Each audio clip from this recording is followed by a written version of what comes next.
want to introduce our panelists as we get started. We'll start with Dr. Jeannine Hanger. She is Associate Professor of New Testament at Talbot School of Theology at Biola University in California. She and her husband are here. I think Garrick is here somewhere. Garrick, are you here? He's sitting in the back there. He's so proud of her, he's already asleep. He just knows she's going to do well. That's it. Ed Stetzer is the dean there, and he's a good friend of ours here. She did a PhD at the University of Aberdeen. She finished in 2021, so she is a newly minted PhD. Been teaching for a number of years, though. She works primarily in the field of the Gospel of John and a variety of things pretty interesting about sensory and perception and embodiment that I'm fascinated with. She is married to Garrick, and together they have 3 teenage children, and they live in Southern California. Join me as we welcome Jeannine Hanger, please.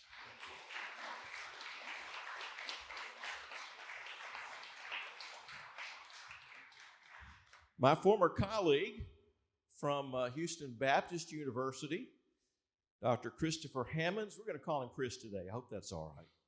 He is a professor of government or political science, as they prefer to say, at HCU, Houston Christian University. I was there at HBU, Houston Baptist University, before they became Christian.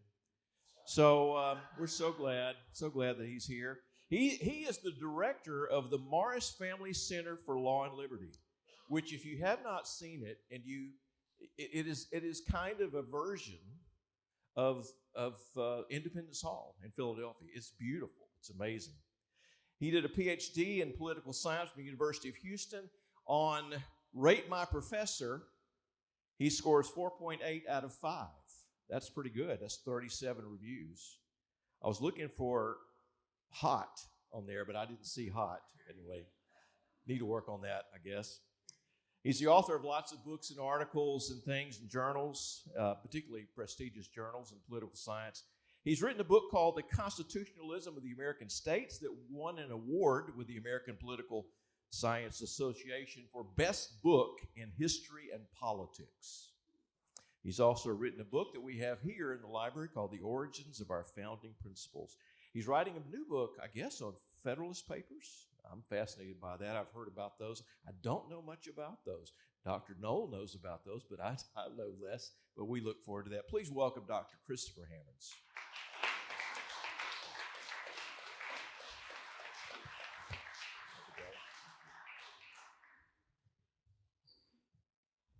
I need to come down here because I need to see Dr. Mark Knoll.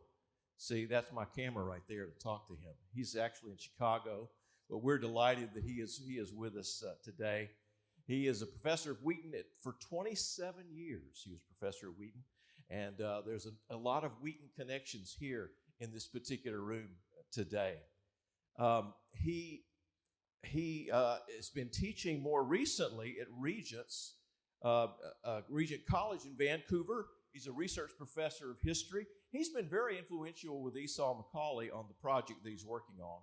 Before that, he was at the University of Notre Dame as the Francis A. McEnany Professor of History.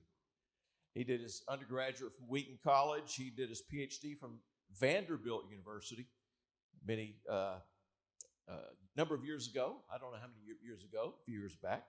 He's not a newly minted PhD, but he taught there at Wheaton for a number of years. He has about 40 books, I think, Dr. Knoll, and we have 35 of those here, either that he's written, edited, co-edited, or co-authored. The book that I came to know him through is a book called The Scandal of the Evangelical Mind. I don't know if you read that book a number of years ago, but we all did. And it is about the anti-intellectual tendencies in a lot of evangelical schools and denominations. You may know this, Mark. Back in 1992, there was a movie that came out called A River Runs Through It. Did anybody see that? It's set in Montana back in the 1920s and 30s. Robert Redford was one of the directors. Brad Pitt, the young Brad Pitt, was in that movie back in those days, and Tom Skerritt was in the movie as well. It's about a Montana preacher who's Presbyterian. And one day he's sitting around with 2 of his boys, and one of the boys says to him, Dad, what is a Methodist? He said, well, son, a Methodist is a Baptist that's learned to read. So that's kind of our story, I'm afraid. This I didn't know until I started looking up. He was awarded by George W. Bush in the Oval Office in 2006, the National Humanities Medal. Please welcome, virtually, Dr. Mark Noll.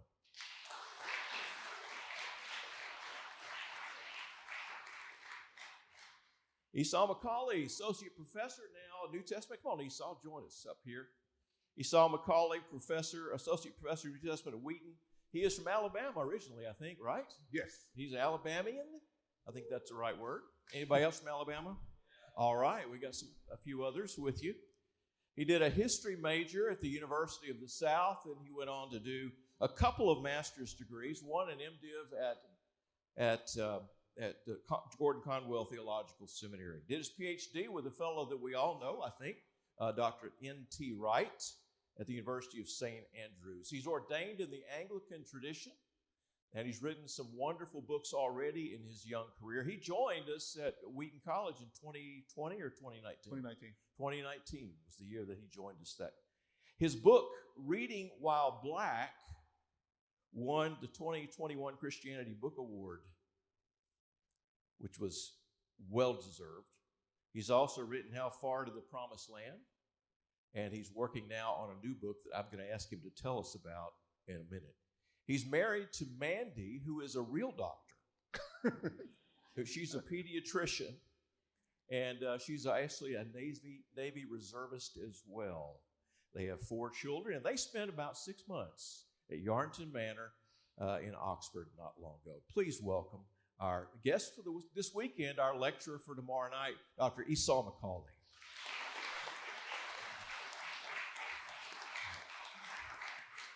All right, Esau, I'm gonna get you to start with us this afternoon.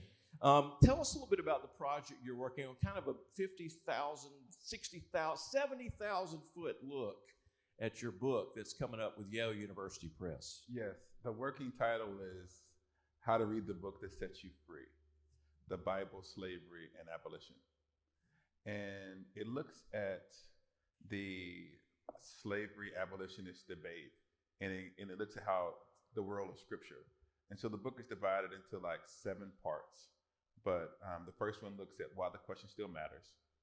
The second chapter deals with what kind of evil was American slavery, looking at the debate around Greco-Roman, ancient Near Eastern, and antebellum slavery. And then after that, it moves into a chapter by chapter breakdown of how Scripture functioned in different sections of the canon. So we looked at how the abolitionist and pro-slavery party used the Torah, the prophets, the Jesus tradition, and Paul. And then we look at the implications of that for hermeneutics, how we think about reading the biblical text. The motivation from that is kind of this assumption that the use of the Bible in the abolitionist movement, that they kind of lost the arguments, or that the method that they used was kind of improper in interpreting the Bible. And I think I want to argue that what they did, which was to take a text that was meant for one context and reinterpret it and redeploy it for another context, is not only proper, it's the only way to do biblical interpretation. If you can't redeploy text in a new context using imagination, then you can't use the Bible in any conversation at all. And so not only is the abolitionist method like necessary or still viable, I think it's the only kind of biblical interpretation that we're going to do if we believe in a God who speaks both in a culture and transcending a culture. And that book is partially inspired by Dr. Mark Noll as well. Yeah, so I read the Civil War's Theological Crisis, and then parts of, I think it's America's book. He has so many books, they've all run together. But I read a lot of his stuff on the Bible during this debate. And I thought there's a lot of historians who've done this. And then there's a lot of Bible scholars who've done it. But I think that maybe my combination of Bible and the history background would allow me to kind of make it work. Everyone's playing a little bit like left-handed when they do this topic because of the amount of things you have to know. You have to know ancient Near East, Greco-Roman, America interpretive method. And so no one's trained in all of those things as their terminal degree. So whatever you do, you're kind of, at some places, leaving your field. And so I thought that maybe doing it as a biblical scholar might provide some fresh insight into what's often been the domain only of the historians. We have here a political scientist, two Bible people, Bible figures very prominently, and also an American historian of great renown.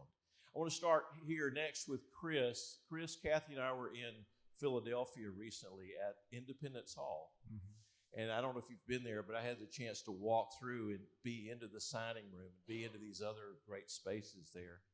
And, you know, while you're there touring, you don't really sort of figure out exactly the significance of where you are, because this group comes in and that group goes out and such.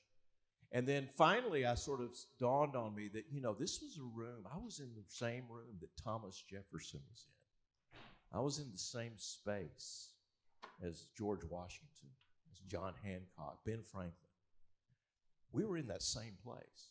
Now, the furniture's changed. It's had a few coat of paint since 1776, but it still is a unique space, and I hope you get a chance to see it. But a thought came to me while I was there, was that line out of the Declaration of Independence: we hold these truths to be self-evident, that all men are created equal. Is slavery compatible with the principles of our founding fathers? Mm-hmm. Yeah, well, thank you for the question.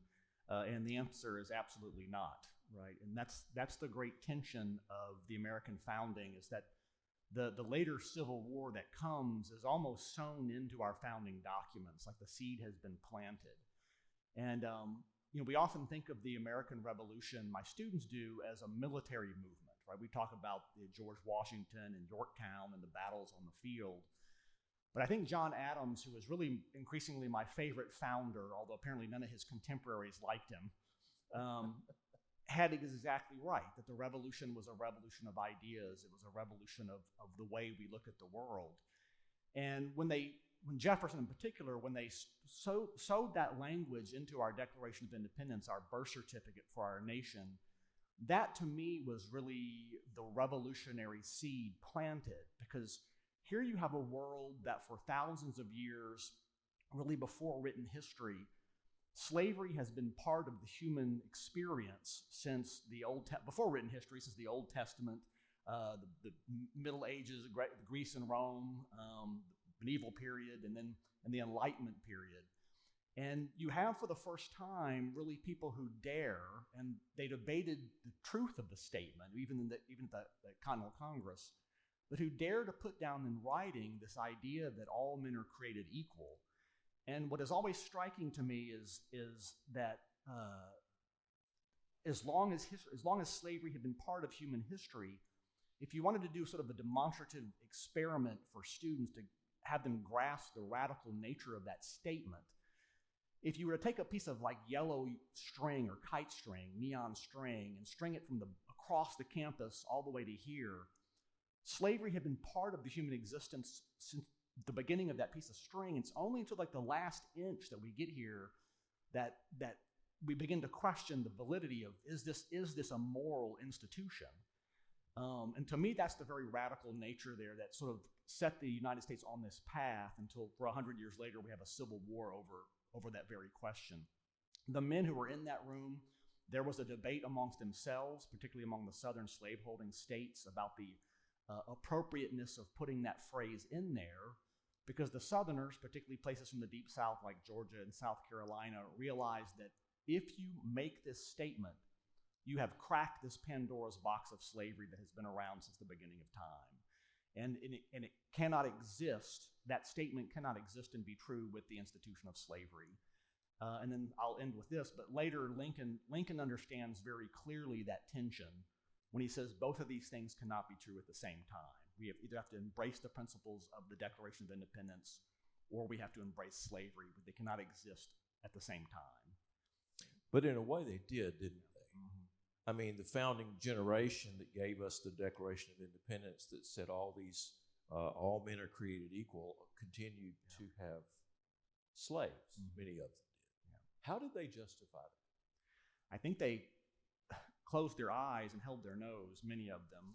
There were people at the Continental Congress who realized that the lid was off, right, in terms of when you make this statement that slavery cannot go forward. There were members from the New England states who even argued that if we persisted moving forward with slavery as part of the American experiment in building a new nation, that they would rather not be a part of it. The Southerners in the room largely held that they would not be part of a union that did not allow them to own their property as they saw it. And so I think at the time, because their immediate desire was to bond together in union to defeat the British and claim independence, they all sort of held their nose and decided to look the other way. But I don't think that any of them believed that things would be the same as it was prior to that declaration. Did they see it unraveling then as an institution? Yes, I think so. And most of the founders there believed that slavery eventually would die out. At least that was their hope. Even people like Jefferson. I think the Southerners thought the people from the deep South states hoped that they could perpetuate it longer than it existed. But that Pandora's box had been opened there in that room in 1776. Mark, let me ask you, why did so many white Bible-believing people in the South and the North defend slavery based upon Scripture then? Well, first, let me say thank you for the privilege of joining Bible scholars and political scientists to talk about such an important topic. The reason why the Bible argument for slavery became so powerful in the antebellum era was that the Bible had become super important, and there was a particular American hermeneutic that governed the way many people approached the Bible. So the Bible was important because during the Revolution, the other props of European Christendom had fallen away. No established church, no automatic deference to elites, whether in society or learning. And immediately after the Revolution, there was a new and stronger, powerful, nationwide emphasis relying on the Bible for two reasons. In the 1790s, the hero of the Revolution, Tom Paine, published a deist work called The Age of Reason that slammed the Bible. It was actually in two parts, went on for about 500 or 600 pages, slammed the Bible as an immoral work. He said, in 1776, I showed why we should get rid of kings. Now I'm showing why we should get rid of deference to this book. There was a huge American response, something like 80 individual titles from throughout the Christian theological spectrum, and included also some Jewish pushback. Immediately after that pushback began the great Christianization of the American population, known sometimes as the Second Great Awakening. It really wasn't an event, but led by the Methodists, it was very successful Protestant-style revival throughout the country that lasted, I would say, into the 1830s and 1840s. So at the same time, while getting rid of the props of Christendom, except for the Bible, and establishing a country of democratic values where more and more people said, the fate of the nation depends upon you, ordinary people, at a time of great Christianization. So the pro-slavery Bible argument became important because the Bible had become important and because Americans felt that all Americans, at least white men, had the right to interpret the Bible for themselves. And it was a simple, straightforward, democratic matter to say, open your Bible, look at Leviticus chapter 25, verses 44 and following. What does it say? Moses says, Israel may enslave the heathen around them and pass those enslaved heathen onto their children. Open the New Testament. many places in the revered words of the Apostle Paul. Slaves, obey your master as unto Christ. And what did Jesus say to get rid of slavery? Not one single word. Friends, you have the power to read the Bible for yourself. Read it for yourself. See what it says. This argument was there as soon as there were anti-slavery biblical arguments, which Chris is exactly right. They're a very, very long time in coming. There are Quaker and Mennonites in the 1690s. There's one short congregational tract about 1700. There's a couple of Quaker works in the 1760s.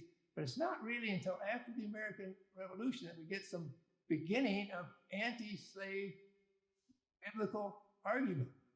And to those anti-slave biblical arguments, slave owners, and then those people who loved the Bible and just couldn't figure out how they could get away from the implications of the Apostle Paul saying, slaves, obey your master in the Lord. This pro-slavery Bible arguments became very strong. Now, I happen to think along the lines that Esau explained, that there really were some good anti-slavery Bible arguments that were developed from the 1770s and 1780s onward, but they were fighting, in some ways, a losing cultural battle, not a losing exegetical battle, because of the power of Scripture and the power of the sense that in a democratic republic, people had to read the Bible for themselves and make up their own minds. And if you open the Bible and see what looks like pro-slavery text, and you want to honor God and honor the Scriptures, there's nothing else to do. That explains why, and this is hard for people to imagine today, but this is why the pro-slavery Bible arguments were so strong in the North among people who just didn't like slavery at all. And this included the North and the South, did you say? Indeed it did. The white North, after having read an awful lot of these pamphlets and books and newspaper articles, I think a majority of the white North believed that the Bible at least allowed for slavery if it didn't sanction. And in the white South, the sentiment that had prevailed in the early 19th century, that slavery was somehow not really very good and it would die away, became, by the 1830s, an argument that slavery was a positive good. And you had much stronger Bible defenses of slavery from the 1830s, when at the same time, of course, anti-slave Bible arguments were expanding as well. So Jeannine, let's come to you. Is the Bible pro-slavery? Is the Bible, as people read it in those days, as they apparently read it for themselves, which is a good reason not just to read it for yourselves, but is the Bible pro-slavery? Does it sanction slavery? Does it recommend slavery? Esau? Well, I want to say something before we got too far from 1776. Okay. I feel like we kind of passed through some stuff. I agree that there was tension between what the founding fathers said and what the Declaration of Independence says and the allowance of slavery. And the question as to why the founding fathers didn't see that. I think part of it was economic self-interest.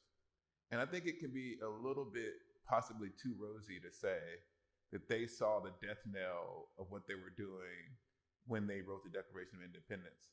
I think that some of them kind of had a baked-in assumption in their head that all men are created equal, but how do you define what a person is and who's included in that?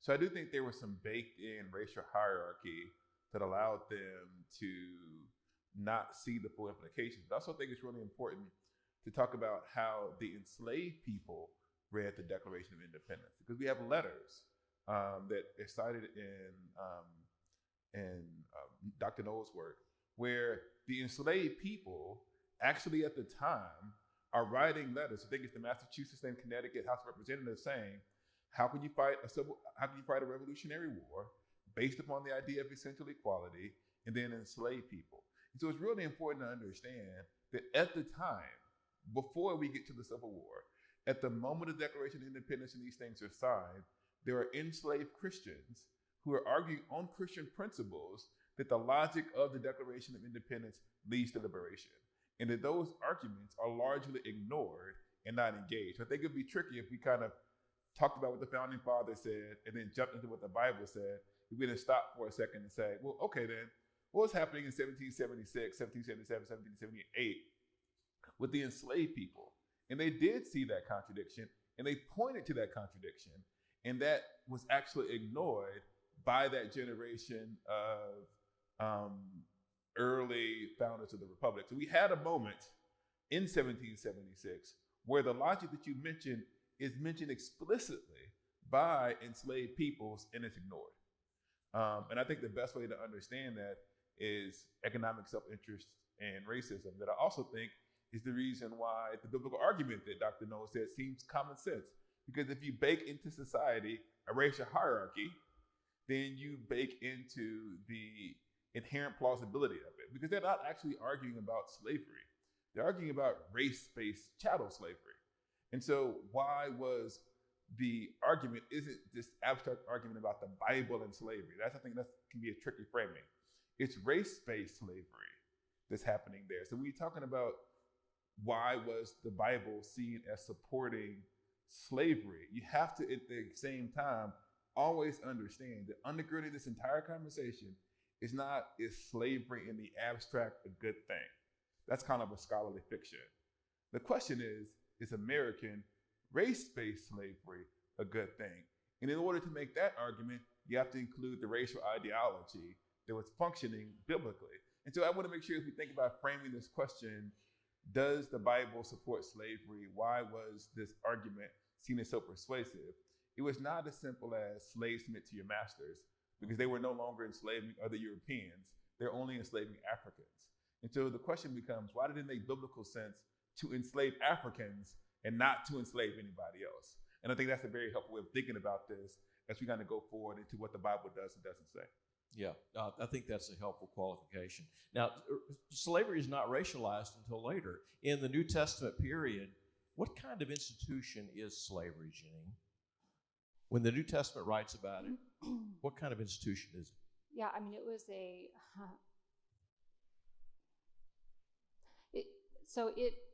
it was just part of their system. I'm still kind of intrigued by the first question you asked me, which was, does the Bible pro-slavery? And no. I think it's read that way because of things like what Paul says in the household codes. And I think what he was talking about had more to do with how do we get along in the situation as it is. We can say more later about why he didn't say more, because I kind of wish that he had. But what was slavery like in the first century? It was pretty widespread. It was part of their economy. Anybody could be enslaved. You could sell yourself into slavery in order to increase your economic position.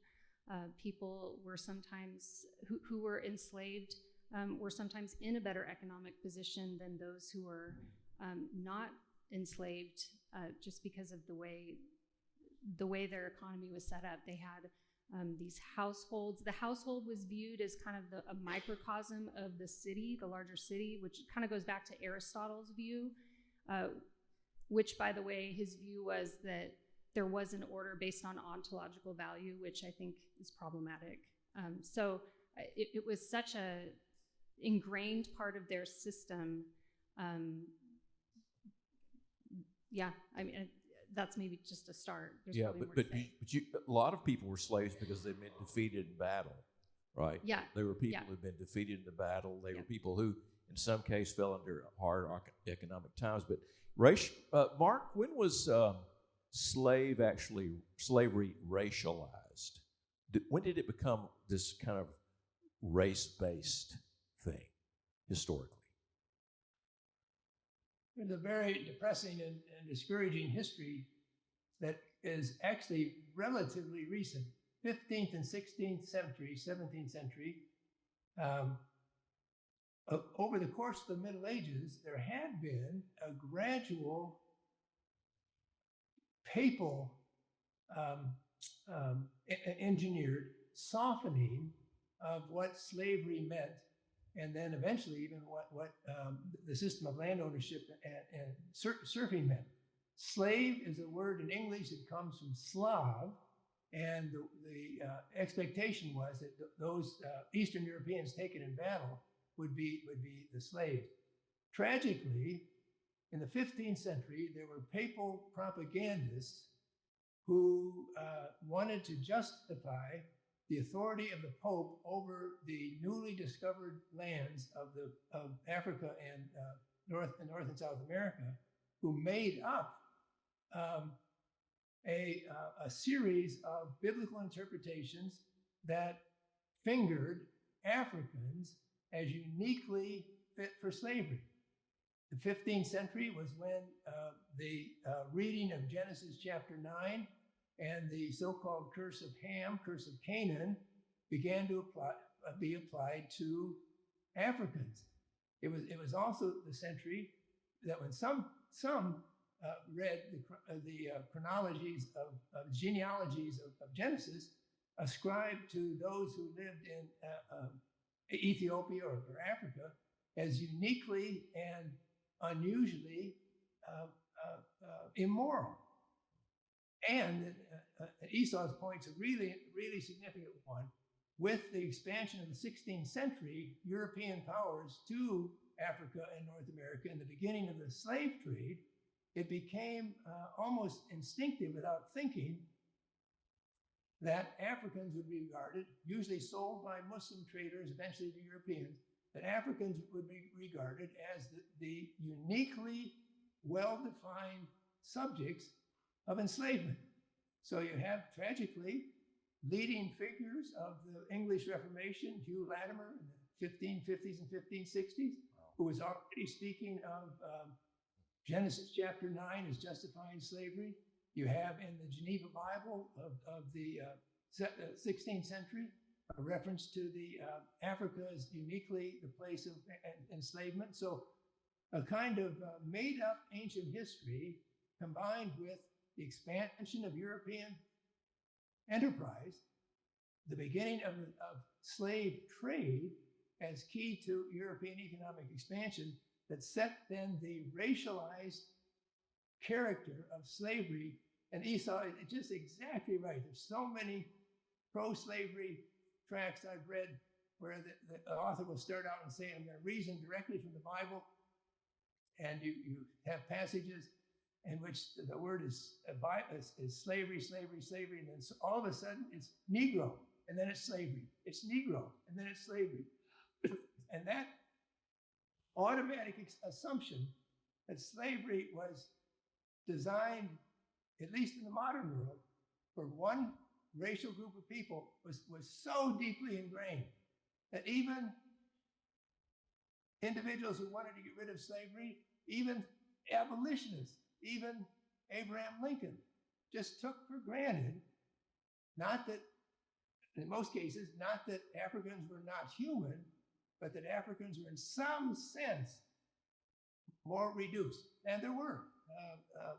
In the 1770s, Esau was referring to people like Lemuel Haynes, who eventually becomes a well-trained first Black congregational minister who is writing about the scandal of the Declaration of Independence not being applied to Blacks. David George, a converted slave in South Carolina, joins the British during the war because they are the liberators. America are the Pharaoh. And it continues on. David Walker, Frederick Douglass, others. But the point that Esau probably should have stressed more is that racist assumption is simply below the consciousness of most white Americans in the period we're talking about.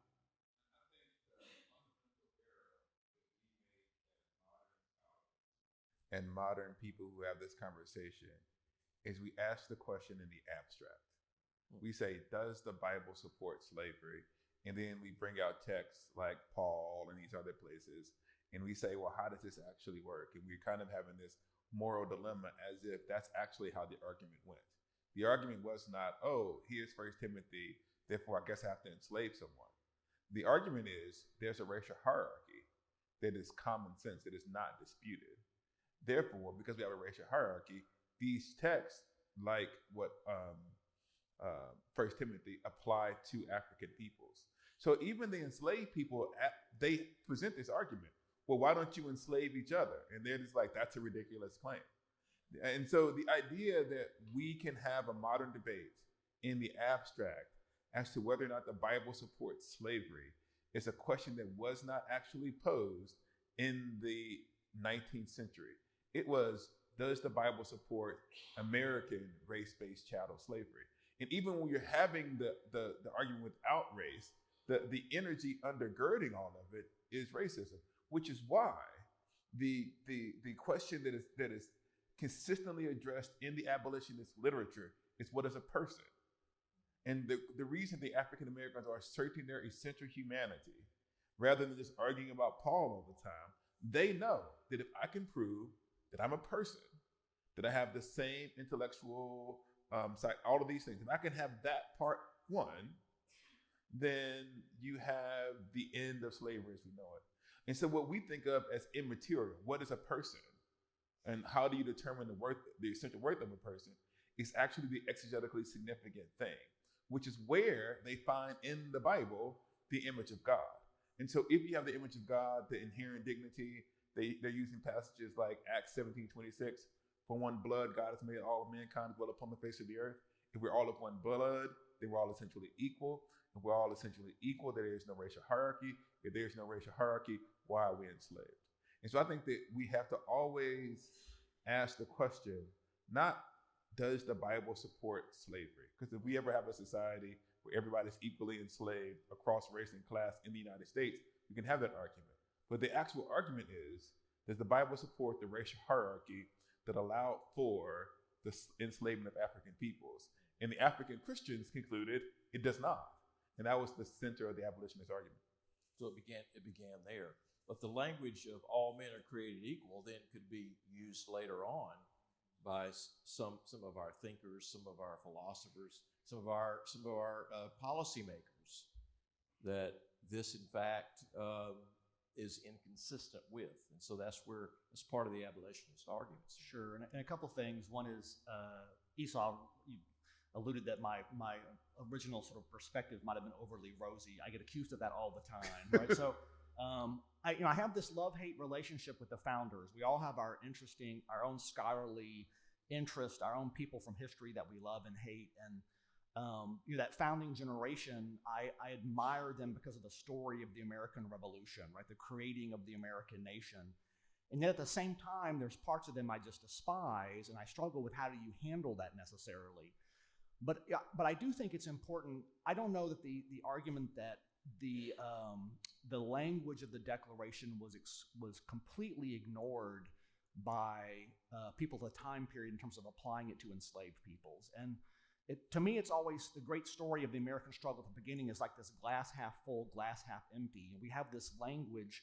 What does it mean that all men are created equal? How do we see that, and how do we apply it? And I agree, in that debate in the States is a racial division. What's interesting to me is, as soon as that declaration is written, there are enslaved peoples who use that language to sue for their freedom. And in Massachusetts in 1780, I should point out I'm not a biblical scholar, so I don't want to take this discussion away from the Bible. I'm a scholar of early American constitutionalism, and I read old colonial charters and state constitutions, which most people think is terribly boring, except these people who read Hebrew and Greek documents empathize, right? So we have this common bond. But there's, in Massachusetts in 1780, the first state constitution, which is largely written by John Adams, one of my heroes, and it's actually it's actually the oldest constitution in the world. Right? We often hear the U.S. Constitution as the oldest. It's actually the Massachusetts State Constitution. It's still in existence today. But the preamble to the Massachusetts State Constitution in 1780s borrows a lot of language from the Declaration. And it actually says all men are created equal, endowed with their creator certain unalienable rights. They kind of plagiarize that language. Well, there are enslaved people who will sue for their freedom in Massachusetts and invoke that language, and the court will side with them, right? I think ahead to John Quincy Adams, the son of John Adams. So I guess I like the whole Adams family. In the Amistad case, Amistad case, which I think is 1822 is the year. And John Quincy Adams, in arguing in front of the U.S. Supreme Court, says that these enslaved people, his closing line in his argument is, these enslaved people, the only thing they want is that declaration posted on the wall of the Supreme Court, right? And invoking that language again. So the words are powerful, and words have meaning, and to me, that's the power of that Declaration of Independence. It's an imperfect document written by imperfect people, but man, you have laid waste to an institution that has come in, or at least I should say you've lit a fire under an institution that has existed since the beginning of time, and you can't go back from that. And to me, that's the power of the Declaration of Independence. And, yeah.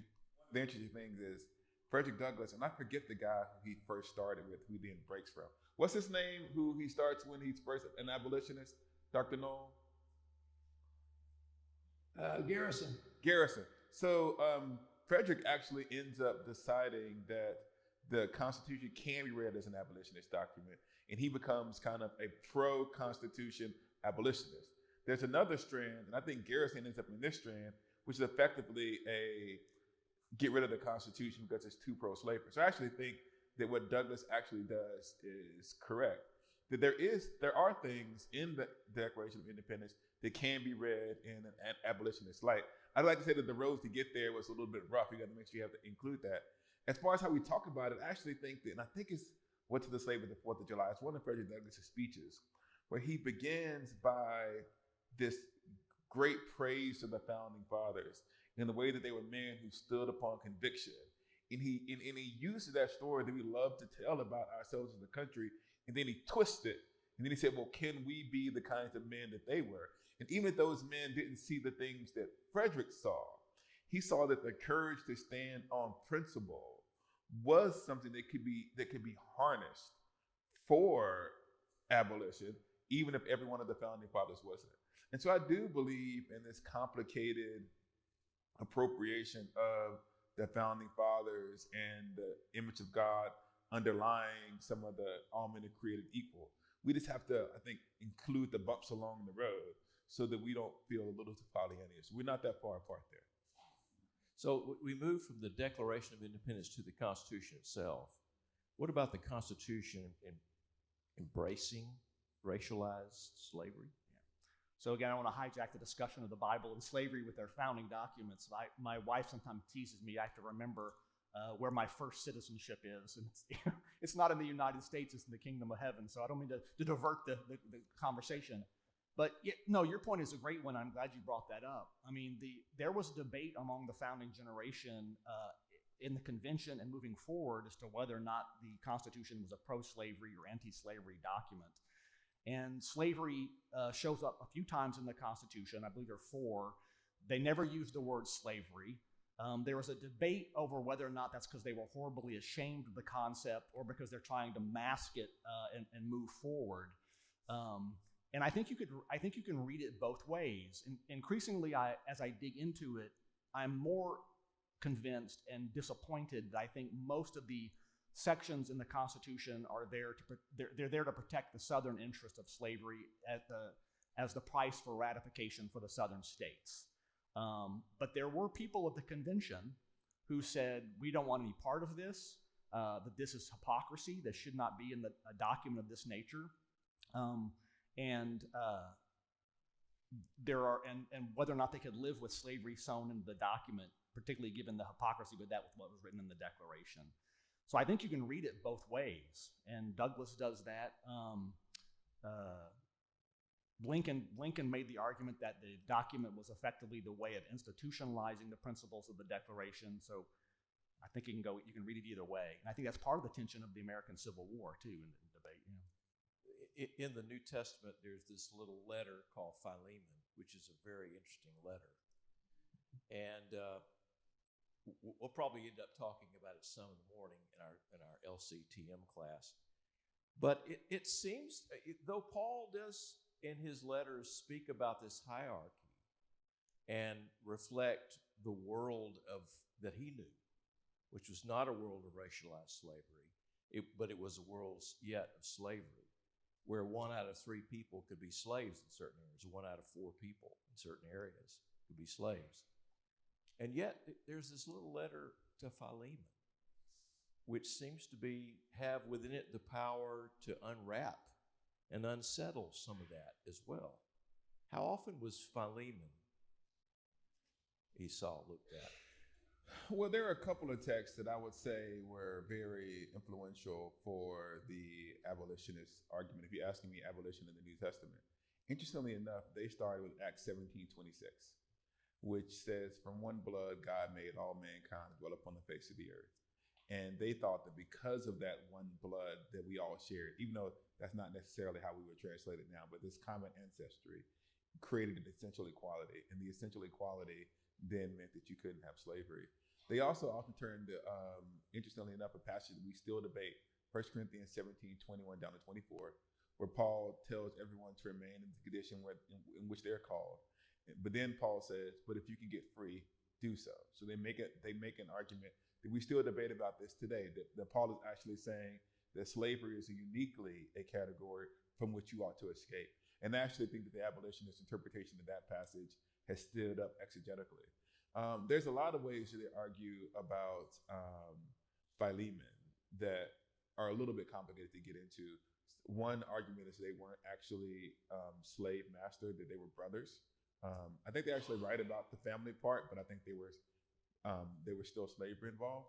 And I think that they see Paul effectively wanting to manumit Onesimus. One of the things that's really, really interesting that I've learned as a scholar, I was raised in the Black church, and we were always taught that Paul wanted Onesimus to be freed. I didn't even know there was another interpretation until I came to the academy, where everybody says, no, Paul was in favor of his perpetual enslavement. There's this passage that I think is probably really important, and I wish I could call it to mind. I'm not a good who this person was, but I'll tell you what he said. He looks at the evidence of the New Testament, and he then says, he concludes to say, it is disrespectful to the first century Christians who had no economic power, who were in basically an imperial context, to assume that if they had the rights and privileges that we have as an Americans, this is at the time that you control industry, economics, culture, and politics, to assume that those Christians would make the same decision that we're choosing to make now is a disrespect to the founding era of Christianity. In other words, they had this idea that, as Jeannine spoke about, that what Paul was trying to do at this time was to explain to people how to function in the context of an empire in which they had no power. But now that you do have power, you have transformed responsibilities. So that was one set of arguments they made. They also, interestingly enough, the argument that's at the center of all of this that we haven't actually gotten to yet, maybe it's in there, is the love command. Love your neighbor as yourself, do unto others as you would have them do unto you. And the idea basically is, well, if you were enslaved, what would you want your Christian neighbor to do? You want your Christian neighbor to free you. And so they used Jesus' teachings that they thought were the strongest case for abolition. And as a matter of fact, the pro-slavery party acknowledged it. The pro-slavery party said the strongest argument in favor of abolition is actually Jesus' love command, and do unto your neighbors. So everyone agreed that this is where the battle will be fought. And so they actually ended up focusing on the love command and the essential equality of peoples as means for, or argued for, abolition. Jeannine, you spent a lot of time in the Gospel of John. A lot about love in that gospel. As you've listened to this conversation today, are there, in addition to the love command, anything else come to mind from your point of view about that might be a better argument away from slavery, particularly race-based chattel slavery? Anything else from Gospel of John? I mean, the first thing that pops to mind is the John 4, when Jesus meets the Samaritan woman, which is, this is a woman who was, it was shocking that he spoke to her, not just because she was a woman, but because she was a Samaritan woman. So right now, you have like a diversity of ethnicity and religious belief and gender all mixed together, and she's someone he shouldn't be talking to, and yet they have a pretty astute theological conversation about where is the place of worship. And I mean, there's a whole history of interpretation of that passage that I think gets maybe aside from what we're talking about, but I think just the fact that he spends so much time with her and considers her a conversation partner speaks volumes. To start, I mean, that's the first thing. Just Jesus' engagement with her in that way. Yeah. The way Jesus is engaged. Yeah. You've written about embodiment. Yeah. And the fact that each of us sort of relate to one another through these bodies. The eyes, the hands, the ears. Mm-hmm. Bodies are very important, right? Mm-hmm. And yet, when you look around, there are all kinds of different bodies. Mm-hmm. There are different colors of bodies, mm-hmm. different sizes of bodies, there are different shapes of bodies. Yeah. So what did your research tell you as you're reading John's Gospel about the embodiment and this notion of incarnation? Yeah, I mean, I think one of the things that I've been thinking about as we've just been talking is how we tend to think our embodied experience is the universal experience that everyone experiences. And so like my specific focus is on the physical senses. So I think in our context, we tend to think, oh, there are 5 senses: sight, hearing, smell, taste, touch. But if you go to another culture, they count and value senses very differently. And so you get all these different cultures weighing in, and I think it's culturally relative what's the most valuable thing. And so as I've been like just reflecting, and I have to be honest, like this whole topic has had me reading things I've never read before, and I've been really appreciative of it. But in reading some of the ways that abolitionists read Scripture, I think they're reading from an embodied perspective, and that is what brings them in conflict with the pro-slavery readings. Like I forget the wording, but like the way that everyone read it was what, like the plain sense of the text, right? And so they're reading this plain sense of the text to them and their embodied experience, which is very different than those who are enslaved hearing, slaves submit to your masters, and them saying that, like, I'm a person, to know in their bodies I'm worth more than you are saying that I am, and that is, they're bringing that into their Bible reading, and we all bring our embodiment into our Bible reading. So I just think that's an interesting thing to think through about, I think as we think about early American hermeneutics of the Bible, the pro-slavery, it was an embodied reading, and it was the one that wielded the most authority at the time. But the abolitionist reading is embodied, and I think that's what allows for, some of the better arguments against slavery. Mark, it strikes me that Britain was ahead of America, right, in all this. The British seem to be reading these texts in a more sophisticated way. Why is it that was happening in Britain on that side of the pond and not so much on ours? It's a very good comparative question, and the answer begins in the Revolutionary era itself. John Wesley famously wrote in 1775 or 1776, I'm an Englishman, and I don't get to vote, and I pay taxes. So this American argument that taxation without representation is tyranny doesn't make any sense. More importantly, he borrowed language from Samuel Johnson to say it's just nonsensical for Americans to claim that they are being tyrannized because of a 2-penny tax on tea when African American enslaved people in America are the ones who really feel tyranny. Already by the mid-1770s, there were British Anglicans, some Quakers, actually some Unitarians, who were turning to the Scriptures to attack slavery. But the matter of instinct, the underlying assumption that Esau talked about was so important. The reason that there could be a stronger, it's not just stronger, a more effective anti-slave movement in Britain is that it was more common when thinking about Africans to consider Africans as potential brothers rather than always in the American context to think about Africans as either slaves or potential slaves. The very fine exegetical work by the British biblical scholar John Barclay and very fine historical work by John, don't get old, friends, you lose your mind. I'll come up with it. But the stance is that although Britain is traditional, Britain has a top-down hierarchy. The British do not believe in democracy. They're able to read the scriptures and read the book of Philemon, for example, and emphasize Paul asking Philemon to receive Onesimus back as a brother. I've read now probably 7 or 8 massive tomes written by Americans on the book of Philemon in the 1840s and 50s, and they could be reduced to a paragraph each. The pro-slavery people say, look, Paul is sending back a slave, proof positive for slavery. The anti-slave people say, look, Paul wants Philemon to treat Onesimus as a brother. You cannot enslave your brother. It works as a anti-slave track. And in Britain, the notion that Africans could be potentially brothers or be brothers was stronger.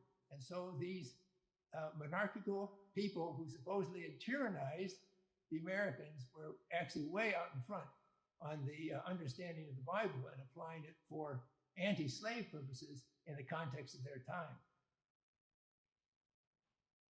When I think one of the first weeks I was in Wheaton, they showed me Blanchard Hall and how important Wheaton College was to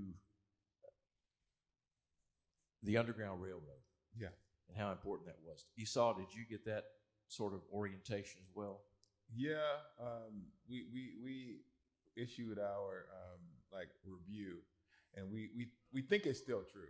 We think it's still true. So there is some record of it, and we do know that Blanchard was an actual abolitionist because I've read and engaged in some of his work. So he does write anti-slavery literature, and so I do think that it was somewhat providential that I ended up receiving a Blanchard chair, and probably the first book that'll come out that I will do during that chair will be to pick up his abolitionist work as public theology, because to do abolitionist work in that context was public theology. Now, he wasn't, the tricky part is you talk about having complicated relationships. The number of abolitionists who were both abolitionists and essential equality people is vanishingly small. That's largely the African-American abolitionists.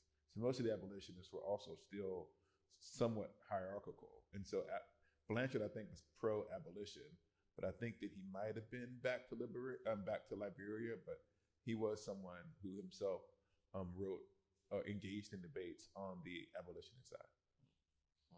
Yeah. In the discussion of the tension between American emancipation and British emancipation, this often comes up in our class discussions. And if I remember my dates, the slave trade is stopped in England, I think, in 1807 in the Kingdom, and then 1808 in the United States, and then the slavery as an institution is abolished, I think, in England in 1833. I think that's right, and in 1865, I guess, in the U.S. Is that right, with the 13th Amendment? But I have a theory as to why the English do it first, and it's actually an indictment of everything I said earlier, so I'm going to indict myself. But I think that the English class system actually made it easier socially to emancipate enslaved people, because emancipation does not necessarily mean social equality, right? And this means you're no longer a slave, but they have this social hierarchy and pecking order. So as a former enslaved person, you're still going to be at the bottom of the pecking order, and the English are comfortable with that because they're used to a stratified class system. I think for the Americans, the tension is if you make the argument all men are created equal, and then you emancipate people, now you have to treat these formerly enslaved people as equal, and there's resistance socially to do that in America. So as much as I want to believe in the positive nature of the statement of the Declaration, it poses a social tension in the United States that is not there in Britain, because you don't see the English people making the argument that all people are equal in a class system, right? And so I think that's why the English do it first. There may be other economic reasons as well, but at least why it's more socially palatable or acceptable. Let's see if we can transition here. This is 2024. Our issues today are very different, aren't they? I mean, the things we're looking at. Slavery, there's racism still. There's still is sexism. There's still these other things. It's not to say that it's gone away, but there are different issues today. We're debating issues of social justice. We're debating issues of transgenderism. We're debating issues of all sorts of things now in our culture.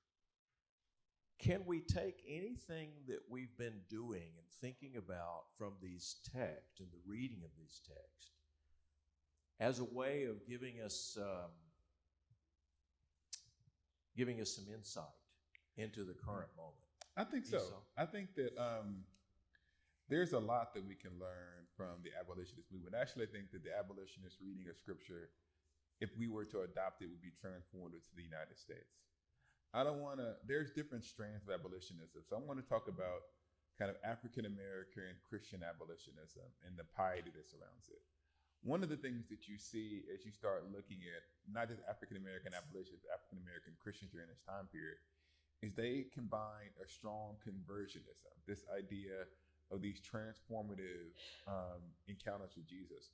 One of the things that's really hard to read is these enslaved people talking about how they were weighed down by their sin and they were looking for a savior. You kind of think, what are you talking about? I mean, you obviously understand that people are sinful, but the idea that you're enslaved, reflecting deeply upon your own sinfulness, feels odd. But then they talk about the joy of their conversion, the transforming power of encountering Jesus. But they also say that encounter with Jesus and that conversion gave them a sense of self that then inspired them to either resist slavery or and eventually escape. And so this idea of combining strong sense of personal relationship with Jesus that then motivates liberative action for themselves and others is important. The other thing that's important is like how they begin to read these texts. They see in the Exodus story and in the prophets are often speaking out against injustice. And they're saying, well, what's the injustice that is happening in our midst today for them with slavery? And they talk about this explicitly, how Jesus himself is in the line of the prophets. And they say, okay, Jesus cites the prophetic literature. Prophetic literature speaks against oppression. The current oppressed group of people are enslaved people. How can we work on their behalf? And they're able to do this justice work while at the same time contending for or believing in these deep personal encounters with Jesus. And so I think this idea that we currently have in our culture, there's a tension between personal piety on one side and contending for justice on the other. It's actually something that the abolitionists, the Black Christian abolitionists, kind of they disproved that idea, that you can have both of those things. And the emphasis on the prophet's statement of oppression. I'll say one more, forgive me, this is one of my favorite ones. I think the guy's name is Bariah Green. You're gonna hear about this tomorrow if you come to the lecture. But he's reading Matthew 25, and he goes through each aspect of Matthew 25, the sheep and the goats passage. And he said, who are the naked? Who are the hungry? Who are the people without family? Who are the people who are enchained? And he says the person who fits each one of those categories, the naked, the hungry, the neglected, those without family, are the enslaved. And I actually think he was correct. And he says that if God says how you treated these people, described in Matthew 25, he said the people who most closely approximate that group of people today are the enslaved. Therefore, if you treat the enslaved well, you will see condemnation from God. And if you treat the enslaved poorly, you see God's condemnation. And so this idea, this is one of the animating theses that I have, is that in order to be a Christian who uses biblical text in the present day, you have to do some kind of imaginative redeployment. And you can redeploy incorrectly.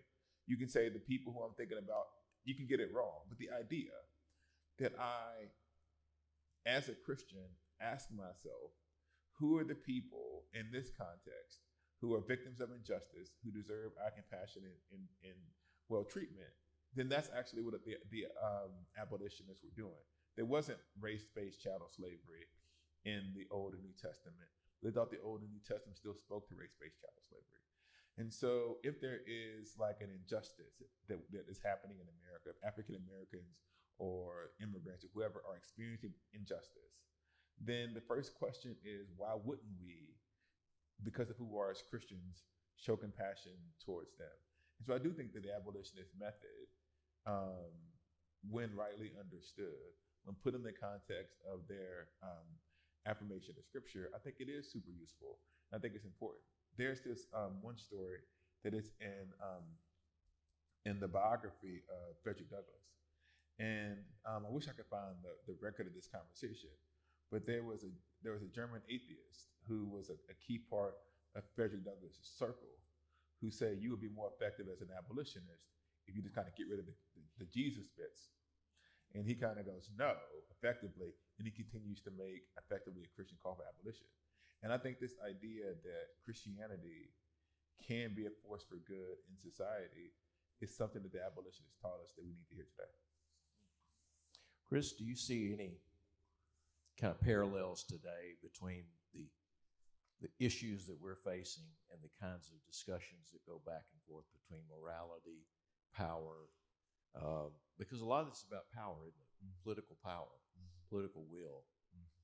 Do you see anything about our conversation today that might be applied to some of our current issues? Well, I think the idea, it's sort of the old cliche that what's old is new again, and we still have discussions today about the nature of federal power, the nature of the central government, whether decisions are best made at the national level or at the state-based levels. As a great example, and I don't have an answer to the question, but I think the real tension we saw with the Dobbs case that rescinded Roe v. Wade, you have two competing sides of this discussion. Should we have a single, really I guess three, but should we have a single national policy that is pro-choice? Should we have a single national policy that is pro-life? Or should we push it to the states and let the states decide? And when you look at the Constitutional Convention, that question of centralized versus decentralized power is at the heart of much of the debate. The ratification debates, that is what drives the ratification debates, is do we want a strong national government or a weak government that pushes power out to the states? And I think a lot of the issues that we struggle with today, that's really the central underlying premise, is who best makes this decision. Good people disagree. My own preference is I think that it's better to let states decide many of these things, because you can always, I guess, move if you don't like the area you live in. And I have had friends, some of my best friends from graduate school, leave Texas because apparently we have too many guns here. So my friend from California here is now very uncomfortable, you see here, with all the guns hanging around. Yes, I think that the questions that were there at the beginning are here with us again, and unfortunately, it seems like the rhetoric is getting nasty again, and I wish I had an answer to make it better. Mark, as a historian of all these years and looking back over the many centuries that you've seen, do you see parallels to where we are today in how Christians, evangelicals, people who have a high view of Scripture are reading text and should be reading text intelligently and well and with some sophistication, rather than just saying, well, the plain sense of the text is this? Yes, indeed. And after having read several hundred pro and anti-Bible-based arguments for and against slavery, and reading an awful lot of secondary literature, I'm going to quote for you a paragraph, or read for you a paragraph that to me was the most insightful short conclusion for Bible believers that has come out of my research. It comes from a man named Vincent Wimbush, who was the editor in the year 2000 of a very big book, 800 pages, African Americans and the Bible. Vincent Wimbush has done several really interesting books, and sometimes a little bit hard to figure out, but they're really impassioned and powerful books on these related subjects. And what I'm going to read to you is his conclusions about how Bible interpretation takes place if you take the history of how it has been done in the past seriously. He wrote, "Efforts to understand Scripture cannot begin, as is typically the case, in the middle, with much taken for granted about the Bible as a holy book, about what is done with such a book, for whom and why, and to what end. The fundamental question is not how individuals or groups understood, discussed, preached, or applied the meaning of specific texts, but about the whole quest for meaning in relationship to the Bible. In short, historical study must begin by trying to understand the cultural hermeneutical template and then proceed with critical self-consciousness about how the Bible was put to use. In other words, examining the assumptions that guide interpretation are as important as interpretation itself. So Esau's point about the acceptance of racial hierarchy explains why, and I agree with him wholeheartedly. The question about race-based chattel slavery is not a difficult question in the abstract. It's a difficult question if a whole society has internalized a racial hierarchy. I also agree with him that discussing slavery in the abstract is a trickier matter than describing what happened in America. But this sense that Bible believers just have to be self-conscious, have to, yes, rely implicitly on the scripture, but not rely implicitly on themselves. Those assumptions do make a big difference, don't they? We come to the text with a lot of assumptions. We have been trained, we have been sort of groomed to read the Bible in a particular way, depending upon the culture that we're part of. Jeannine, as a Bible reader, as one who teaches students best way to read the Bible, what is your best advice for us as we think about reading Scripture today?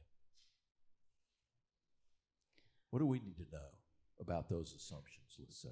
Well, I mean, I'm just kind of going off of what's already been shared. I think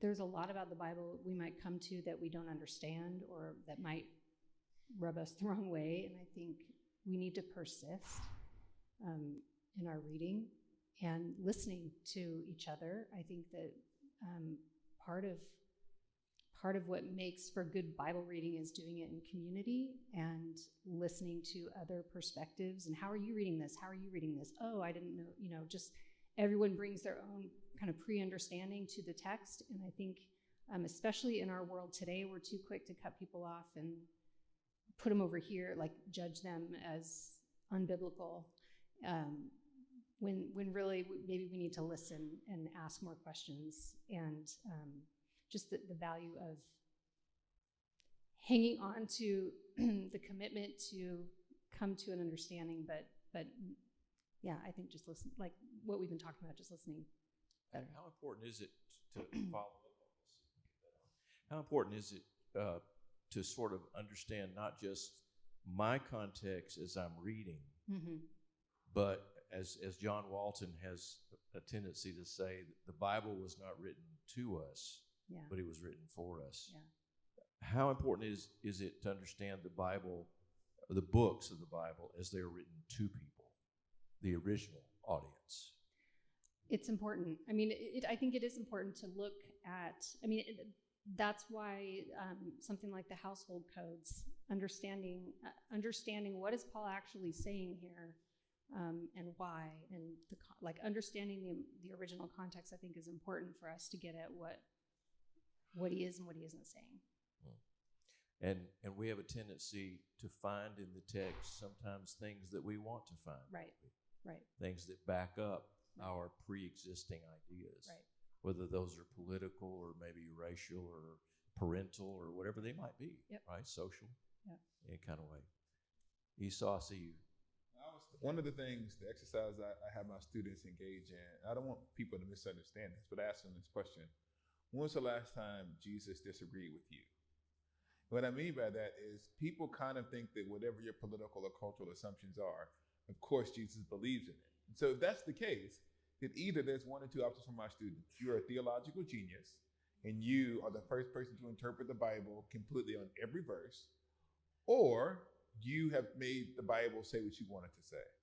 And as an example that I give to people, like, how do you know? And that's like when the Bible surprises you. A good example of this is during the abolitionist movement. If you would think, what would be the natural response of enslaved people to kind of their own creation of their own churches? You expect them to all be separatists, right? If they were just doing whatever they wanted to do, they would say, I hate my former slave master.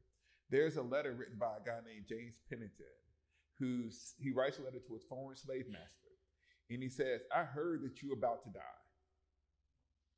And I know that you still enslave people. But what I want you to do is to free those slaves so that you don't go before the judgment seat of Christ with those sins still on your conscience. Now, the question is, why would anybody do that? Why would anybody write a letter to someone who had formerly enslaved them? That wasn't something he would naturally have done as a person. It's because the gospel had done something. He's more saved than I was. I don't know if I would have written that letter. I'd been like, good luck. But he was sufficiently Christianized to go against his natural disposition because he felt the gospel for him to be able to say to a slave master, even at this last stage, you can repent. And that's to me an example of Christianity surprising you. But if we have this context where the Bible never surprises us, and our political, cultural, or economic assumptions are basically what we think the Bible says, then it's possible that you are the exegetical genius, or there are ways in which you've managed to mute the voice of the text. And so this idea of can God still surprise us through what he's calling us to in the biblical text is what I would encourage my students to do. And that exercise of where has Christianity in my reading of the Bible fundamentally changed my disposition on something and how I live and move is a good test, especially when we see the Bible going against our dominant cultural narratives and our ability to resist those cultural narratives, both on the left and on the right. As we conclude today, I want to give everybody an opportunity to sort of say one thing that you wanted to say to this body and to those watching that you haven't gotten a chance to say. And we'll start with Mark Noel. And finally, we're going to give the last word to Esau to give us 2 minutes about what you're going to be doing tomorrow night, okay? Mark, if you would start us off. One thing that you want to say to this group, maybe that you haven't had a chance to say yet because we didn't ask all the right questions at the right time.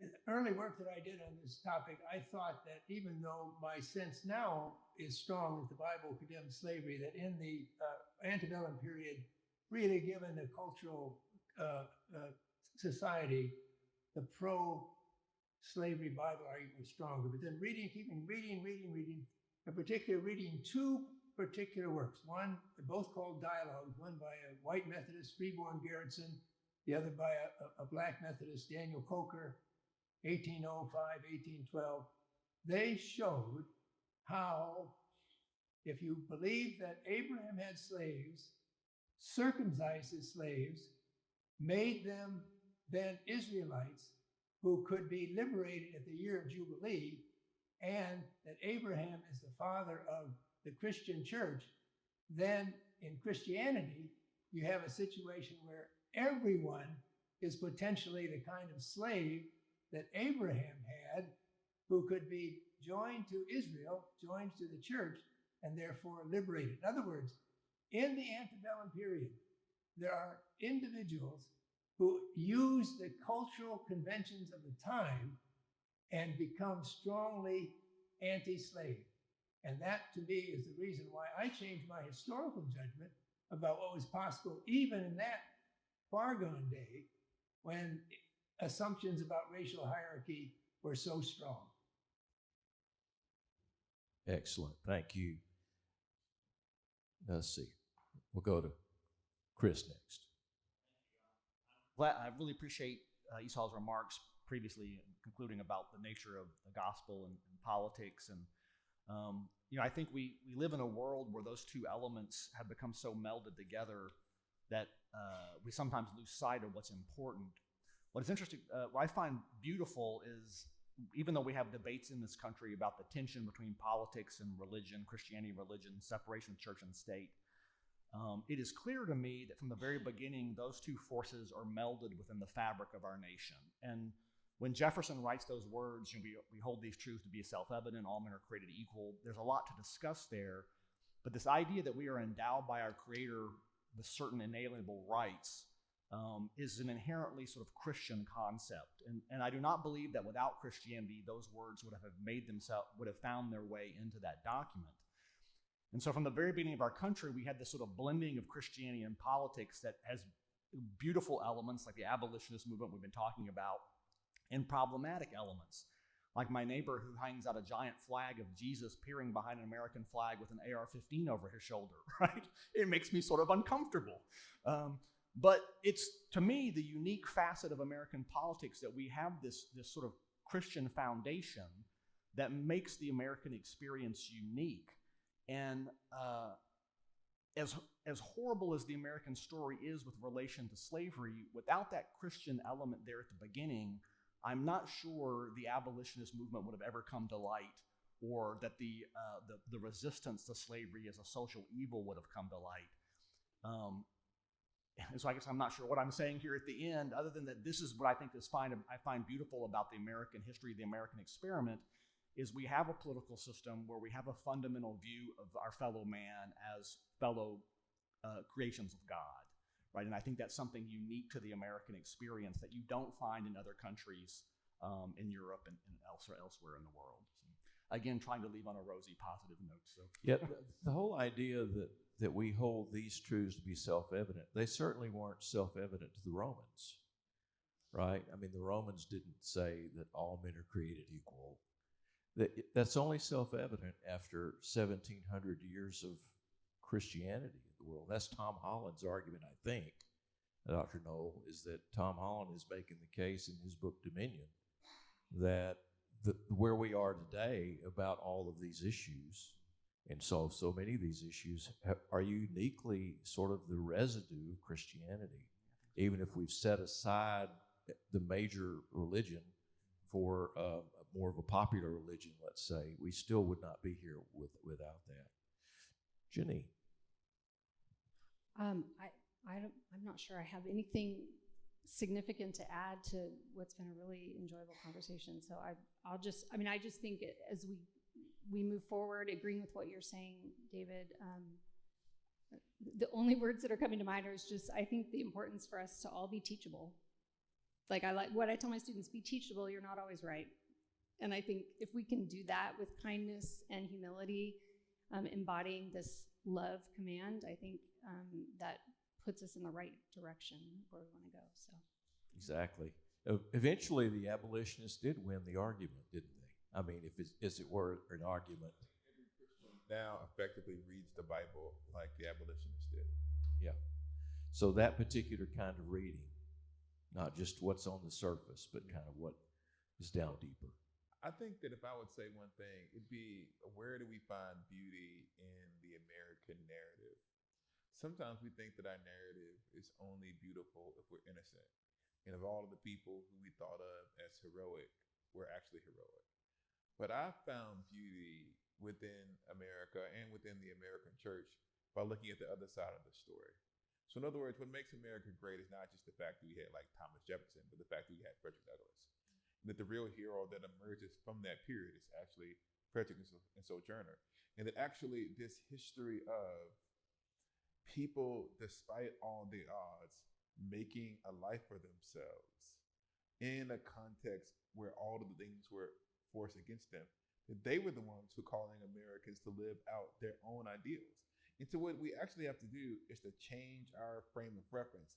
In other words, not find our hope in our innocence, because the evidence doesn't stand up there, because we're not innocent, but to find our hope in the people who saw what we might be able to become and who fought on that basis. And if you do that, if you say, who are those people who saw the possibility of what we might become, and what tools did they have? A lot of those people had the tools they used or the conviction of what God said about who they were. In other words, these were Christians who were inspired by what they saw in biblical texts, the Exodus narrative, the prophets, the testimony of Jesus, the essential worth of all people. They took that and they engaged in the work of public theology. And they said to America, it doesn't actually have to be the way that it is. It can be that we can be what God called us to be, which would be a nation of equals. But the only way that story is ever actually beautiful if we actually tell the truth about what they're battling against. And so there's a beauty that emerges from the American story, but it's a messy and complicated beauty, and not a beauty rooted in any kind of innocence. And that's when you end up with kind of complicated heroes who we love despite their flaws, or who we say the way that I imagine that person might be different. But I don't think that we end the narrative without any heroicism or without any hope. Would you thank our panelists today? Say thank you.